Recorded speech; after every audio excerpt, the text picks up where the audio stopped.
Bueno, apreciados estudiantes, muchachos y muchachas, este pequeño video lo hago para aquellas personas que no pudieron asistir a la clase para que tengan entendimiento de lo que son las distribuciones de probabilidad. Este fue el tema que discutimos durante el día martes. Igual queda atento a cualquier duda que puedan tener, tanto por WhatsApp como por el Classroom. Derechos de autor a quien corresponda. Esta presentación fue creada por esas tres estudiantes de la Uniminuto de Estadística 2 Inferencial en el noviembre de 2016. La tomo como molde para poder trabajar, ya que es bastante didáctica y está muy bien realizada.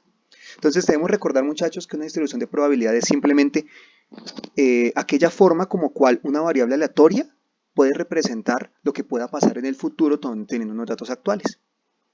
Si yo conozco los datos actuales que tengo de mi proyecto de investigación, de lo que estoy trabajando, yo puedo tratar de predecir, oiga, si de esto lo escalo a una empresa, si esto lo llevo a planta piloto, si esto lo pruebo en el laboratorio, que ya lo he hecho varias veces, ¿cómo me irá a dar? Esa es parte de lo que una distribución de probabilidad me permitiría hacer, ¿sí? Una representación teórica de un fenómeno real. O sea, un fenómeno real es lo que va a suceder, y nosotros tenemos un modelo que trata de predecir eso que va a suceder. ¿De acuerdo? Todo basado en teorías de probabilidad, de estadística. Recuerden que dentro de las grandes variables, dentro de los grandes números que digamos rigen toda la parte de probabilidad, están las variables que tenemos que estudiar.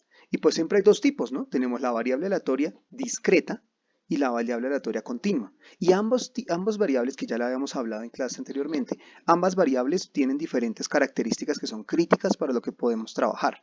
En el caso de variables discretas, que son aquellas que solo pueden tomar números enteros, por ejemplo, una encuesta de satisfacción, califique de 1 a 5 el servicio recibido, entonces pues ustedes dicen 1, 2, 3, 4 o 5, no de decimales. En ese caso, existen diferentes tipos de distribuciones de las que hablaremos ahorita. Es importante también tomar en cuenta que sobre esas variables y sobre muchas otras se pueden calcular, sobre estas y sobre las continuas, se pueden calcular valores importantes como son la varianza. La varianza, si bien aquí está la ecuación que pueden ver, aunque esta tiene un pequeño error porque aquí debería ser el símbolo sigma mayúscula, que es el de la sumatoria. Esta bien es una fórmula que hablaremos después la siguiente semana cuando empecemos a hacer cálculos estadísticos. Pero lo importante ahorita es recordar que la varianza simplemente es una medida de qué tan disperso está cada dato, que es lo que aparece aquí como mu, de un valor medio que nosotros podemos calcular como el promedio. Ustedes ya han calculado promedios 1000 veces. Recuerden que no solamente el promedio es la única forma de hallar un valor medio. Nosotros podemos hallar, por ejemplo, la mediana, podemos hallar la moda y sobre eso calcular varianzas. Lo más común es hallar promedio cuando tenemos datos de hecho continuos. Pero pues en otros casos podemos utilizar media o mediana y alrededor de eso mirar cómo funciona la varianza. ¿De acuerdo? Eso se puede calcular tanto para variables discretas como continuas. Por otro lado tenemos la esperanza matemática, que es otra de las, digamos, grandes apuestas que tiene esta parte del análisis probabilístico. Ese nombre de esperanza, que es curioso, pues tener esperanza matemática no es esperanza de pasar el curso de matemáticas, sino es esperanza de poder obtener el resultado que yo espero o el dato que quiero analizar, cuántas veces lo podré obtener en el futuro. El nombre de esperanza viene precisamente de los juegos de azar. En juegos como el póker, como ese tipo de juegos en los que la probabilidad estadística está ahí. Entonces, las personas lo que hacen es analizar los datos que tienen actualmente y tratando con la información que tienen, predecir cuál es la esperanza de obtener esa carta que les va a dar la victoria o ese número que va a caer en la ruleta que les puede servir. Esto es lo que es la base de la esperanza matemática. ¿De acuerdo? Entonces, muchas veces los jugadores, de hecho, que se dedican a apostar, a hacer números grandes de apuestas, dependen de este tipo de análisis estadísticos. No juegan al azar, juegan con este tipo de análisis. De todas maneras, sigue siendo un análisis probabilístico y sigue habiendo muchas posibilidades de que no sea correcto. Pero pues, esa es la idea, digamos, no solamente funciona desde el punto de vista de las apuestas. Piensen en un negocio. Si un negocio quiere sacar un nuevo producto o quiere innovar en alguna nueva área, pues esta es una de las formas de ver cuál es la esperanza, digamos, ya no sería matemática, sino una esperanza de negocios. Y así puede ser aplicado a diferentes campos, digamos, del conocimiento o de los negocios. Por otro lado, entonces tenemos que tomar en cuenta que las distribuciones discretas, para poder aplicar toda la matemática que vamos a mirar, deben ser uniformes. ¿Qué quiere decir que sea uniforme? Quiere decir que la probabilidad de que yo pueda obtener cualquiera de los datos que voy a medir es exactamente la misma para todos los datos. No es que ya haya más posibilidad de siempre obtener el mismo dato. ¿De acuerdo? Piensen en que yo lance un dado. Por ejemplo, si yo lanzo un dado, la probabilidad de que caiga cualquiera de las caras, digamos 4, es un sexto.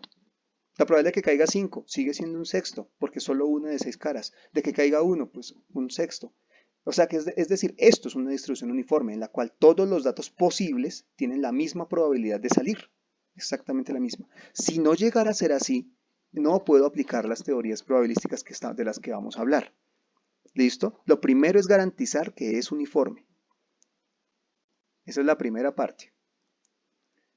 Ahora, hablemos un poquito de lo que es entonces los tipos de distribuciones. La primera que podemos encontrar es la distribución binomial, o sea, de dos números. En estas distribuciones solo es posible dos resultados. Un suceso que vamos a llamar éxito y otro suceso que vamos a llamar fracaso. Solo hay dos posibilidades, dos posibles respuestas. Y aparte de eso, cada una de esas respuestas, cuando yo la obtengo en un experimento y vuelvo y lo repito, el resultado anterior que obtuve no va de ninguna manera a afectarme lo que va a obtener en el que sigue. Pensemos otra vez en el lanzamiento de dados, que de hecho eso es un proceso independiente. Si yo tiro 4 en un lanzamiento de dados, cuando yo coge el dado y vuelvo y lo lance y lo agite bien, pues no quiere decir que yo haya sacado 4 antes, no implica para nada que va a forzarme a sacar un número en el siguiente lanzamiento. Puede caer 4 como puede caer cualquier otra cosa. Entonces eso es un proceso independiente. Y además la probabilidad de los sucesos siempre será constante. Es decir, mientras pasemos de experimento a experimento, no se mantendrá siempre constante. Para el ejemplo de los dados otra vez, aunque esa no es una distribución binomial, pero cabe también que esta es una distribución constante, cada vez que yo tiro el dado la probabilidad sigue siendo de cada número un sexto. A menos que cambie de un dado de 7 caras o de 8, pero siempre si es el mismo dado, siempre será un sexto. ¿Listo? Aquí está la ecuación que rige ese proceso, pero vamos a analizarla más bien no tanto por este lado, sino por el lado de un ejemplo práctico. ¿Cuál es la probabilidad, por ejemplo, de que yo lance una moneda y de esa moneda, cuando yo la lance 6 veces, exactamente voy a obtener 2 caras de esos 6 lanzamientos? Eso es un estudio de probabilidad, lo que estamos mirando ahí. Entonces, para eso utilizamos esta fórmula que tenemos aquí. ¿Cómo sabemos que esto es una distribución binomial? Pues bueno, lanzar una moneda precisamente solo tiene dos posibilidades, por eso es binomial, o cara o sello. Para eso utilizamos este pequeño análisis entonces en el cual arriba tenemos las posibilidades, la probabilidad total, el n total, que son 6, en su forma factorial. Para los que no recuerden qué es factorial, quiere decir multiplicar todos los enteros hasta llegar a este número. O sea, 6 factorial, 1 por 2, por 3, por 4, por 5, por 6. Eso da 720. 2 factorial, abajo, que son pues las veces que yo necesito obtener esa probabilidad, 2 caras. Pues 2, 1 por 2, o sea 2. Y la resta entre el n total y el número de probabilidades deseadas, o sea, 6 menos 2 queda 4. O sea, 4 factorial sería 1 por 2 por 3 por 4, 24. Eso lo multiplicamos por la probabilidad P. La P es la probabilidad de obtener mi evento, o sea, mi éxito.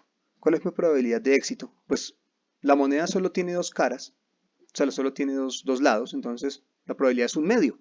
Tengo la mitad de probabilidad de que caiga cara. ¿Y cuál es la probabilidad de fracaso, que es la que sigue aquí? Pues bueno, sigue siendo la misma moneda, pues también sigue siendo un medio de que caiga sello. Y aquí arriba otra vez va total menos probabilidad esperada. Cuando hacemos este cálculo, obtenemos este tipo de probabilidades. Dos caras, que la probabilidad para obtener exactamente dos caras será 0.23. Generalmente este número no nos dice mucho, salvo que lo miremos en porcentaje. Quiere decir que hay un 23, o sea, multiplicamos por 100, porcentaje quiere decir multiplicar por 100, 23,43% de obtener dos caras. O sea, si usted se apuesta con un compañero a que lo va a lograr, a que va tirando una moneda 6 veces le va a sacar dos caras, piense que solamente tiene un 23% de probabilidades de que de verdad va a ganar. Entonces, esa es, digamos, la primera parte de la distribución binomial. ¿De acuerdo? Por otro lado, tenemos la distribución de Poisson, no Poisson, Poisson. Se utiliza para determinar las distribuciones en el cálculo de probabilidades, pero la idea es que esta es específica para cuando la probabilidad de éxito es demasiado baja o los números son tan grandes que es muy engorroso ponerse a hacerlo. O sea, cuando son cálculos extremadamente amplios y complejos. Es ahí que nos vamos a utilizar esta distribución de Poisson. Vamos a hacer un ejemplo para verlo bien. Aquí está otra vez, es una distribución muy similar. En este caso hay una exponencial. Este es el número de Euler, recordarán, 2.71, etc. Donde lambda pues será la probabilidad del evento y x pues es mi, digamos, mi número de éxitos que espero encontrar. Ejemplo, si un banco recibe en promedio 6 cheques sin fondo al día, yo soy un cajero de un banco y sé que el banco donde trabajo recibe en promedio esos cheques, ¿cuáles son las probabilidades de que yo, como cajero, reciba 4 de esos cheques en un solo día? Entonces tengo aquí que pensar que pues lo que yo quiero averiguar es cuál es la probabilidad para que reciba 4. y la lambda, o ese valor, digamos, esperado, es 6 cheques sin fondo al día. Cuando yo tengo esos valores y los reemplazo dentro de la ecuación, que es una expresión mucho más corta que la anterior, observen que obtenemos que la probabilidad de que yo como cajero reciba 4 cheques sin fondo es del 13.38%. ¿Mm? Entonces, esta probabilidad es la que me implica, entonces, que, ojo, el banco puede recibir estos cheques sin fondo. Si yo soy el único cajero, yo puedo estar encargado de esto. Pero pensemos en la posibilidad de ambos. ¿Por qué utilizamos Poisson y por qué no utilizamos otro tipo de realidades? Pues pensemos en la posibilidad de verdad dentro de la realidad de un banco. ¿Cuántos cheques al día recibe un banco? ¿6? No, los números de cheques las transacciones que hace un banco al día superan perfectamente los cientos, tal vez llegan a miles dependiendo del tamaño del banco. Entonces, pensar que esas miles, ahí el promedio son solo 6, la probabilidad de que aparezca un éxito, o sea, de que a mí me toque el cheque sin fondo, es muy baja. Por eso utilizamos Poisson aquí. ¿Sí? ¿De acuerdo? Es por eso que usamos Poisson. Y la otra distribución que es muy famosa es la distribución de Bernoulli. Es muy similar a la distribución binomial. También hay éxito y fracaso. Pero en este caso, la diferencia es que hay más de una opción de respuesta. En el lanzamiento de una moneda, la opción era cara o sello. Solo hay dos. Por eso es binomial. Pero en el caso de Bernoulli, yo quiero obtener éxito o fracaso, pero tengo más opciones aparte de solamente el éxito. O sea, de solamente éxito y fracaso. Tengo, ejemplo, lanzar un dado. Digamos que me gusta jugar parqués. Y estoy jugando parqués y estoy en el último tiro y necesito sacar un 5. Entonces, para mí un éxito sería pues sacar ese 5 y terminar el juego. Entonces, ¿cuál es la probabilidad de lograr ese 5 cuando yo lanzo ese dado? Pues un sexto. Pero también hay probabilidad de fracaso, que es no sacar un 5. Y si yo no saco un 5, tengo que pensar que entonces puede salir cualquiera de las otras caras. Y cualquiera de las otras caras tiene una posibilidad de 5 sextos. Hay un sexto de probabilidades de sacar éxito y un 5 sextos de perder. Entonces, para mí, por mi probabilidad, yo defino entonces, según la ecuación de Bernoulli, aquí, que está aquí, ese x me define simplemente es si x valdrá 0 para el fracaso y x valdrá 1 cuando yo quiero medir mi éxito, mi probabilidad de éxito.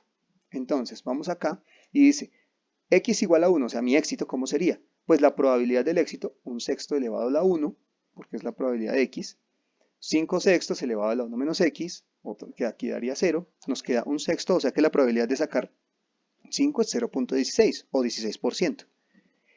Y para fracaso lo calculo de esta manera, x igual a 0, pues entonces aquí ya no, x no vale 1 como arriba, sino 0. Entonces quedan cambiados estos números y me queda aquí 5 sextos, 0.83 u 83%. Esto lo que implica entonces es que hay un 83% de probabilidades de que no saque ese 5. Por eso es que terminar el juego del parqués no es tan fácil. Esta es la idea, digamos, de cómo funciona la distribución de Bernoulli. ¿Listo? Junto con esas distribuciones están en todas las que tienen que ver con las variables aleatorias continuas. Recuerden que una variable aleatoria continua es aquella que puede tomar valores fraccionarios o decimales. La estatura, por ejemplo. Yo mido 1,80. Entonces no mido 1 metro o 2 metros, puedo medir un intermedio entre los dos. Aquí aparecen las variables continuas.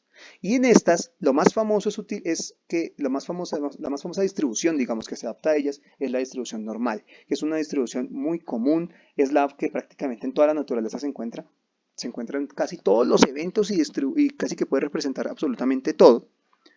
Entonces, por eso tendemos mucho a analizar ese tipo de distribuciones. Esta distribución se rige precisamente por una forma de campana, que es la que tenemos aquí, donde aquí está, digamos, el promedio de los datos y alrededor de él, digamos, la probabilidad de que caiga un dato cuando yo hago una medida es o por debajo o por encima a lo que se llama la varianza, que era lo que hablábamos antes. Las distribuciones se miden en términos de varianza generalmente. Aquí está la función que describe esta ecuación, o sea, con la que yo puedo graficarla. No viene al caso que todas las analicemos, igual aquí verán ustedes que esto es una integral, de hecho, es una función integral, pero pues la analizaremos después cuando la vayamos a trabajar.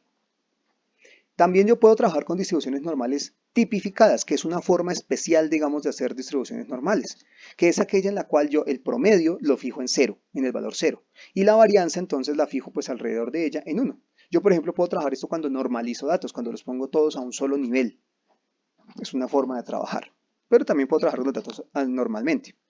¿Cuál es la idea de la distribución normal? O sea, ¿por qué es importante saber de distribución normal? Recuerden que hablábamos de muestreo la semana antepasada y la idea del muestreo es que yo tomo una pequeña muestra a partir de una población muy grande y esta pequeña muestra va a representarme la población.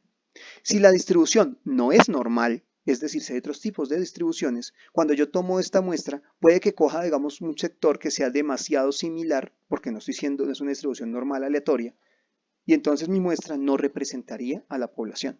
Entonces, primer paso para hacer un buen muestreo, conocer muy bien si la distribución es normal. Por eso es importante conocer estas distribuciones.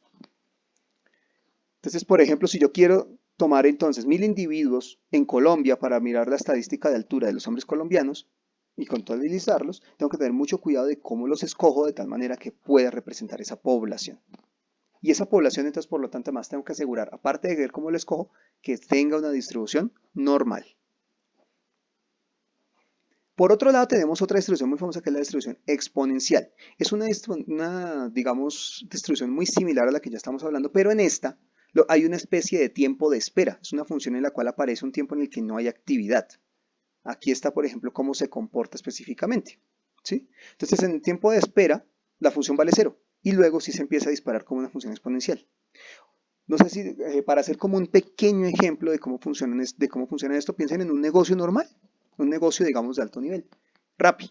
Rappi es un negocio en el cual en la actualidad uno pensaría, uy, tiene muchísimos empleados, debe ser una empresa más grande del mundo, pero si ustedes van y miran la caja de Rappi, está en números rojos, está todavía en esta fase 0, en el tiempo de espera, porque es una empresa que se sabe está hasta ahora haciendo, digamos, lo que se llama la fidelización de clientes y comercializándose en diferentes países.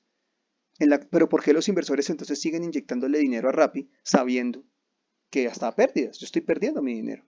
Porque saben también que en el momento en el que Rappi ya logre salir del tiempo de espera, lo más probable es que funcione de esta manera exponencial y se disparen las ventas. Algo así como los casos de COVID. De un momento a otro se dispare. Entonces esa pequeña inversión que yo hice al comienzo y que parece una pérdida, después se convierte en una pequeña inversión comparada con todo lo que voy a ganar. Esa es la idea de una distribución exponencial. Es algo similar, es una analogía para que la tengan bien clara.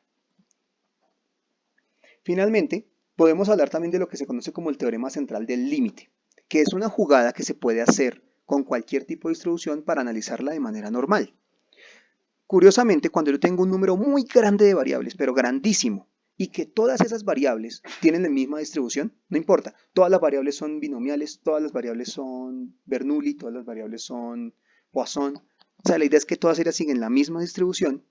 Si cojo y hago la suma de todas las variables, esa suma se comporta como una distribución normal. Entonces, como ya se comporta como una distribución normal, yo puedo utilizar digamos, los trucos matemáticos que puedo utilizar con las distribuciones normales. Para hacer esta distribución, esta distribución de sumas de variables se hace generalmente al cuadrado y recibe el nombre de distribución de chi cuadrado. Es una distribución de sumas cuadrados, ahí está. Entonces yo obtengo algo muy similar a lo que es la distribución normal. ¿Listo? Es para poder hacer, digamos, esto es lo que nos permite hacer un poco de análisis con distribución normal cuando los datos pertenecen a otros tipos de distribuciones. Entonces, espero que les haya servido este video como guía. Cualquier duda que tengan, pues estoy disponible para poder trabajar con ustedes. Mis mejores deseos, muchachos, y éxitos.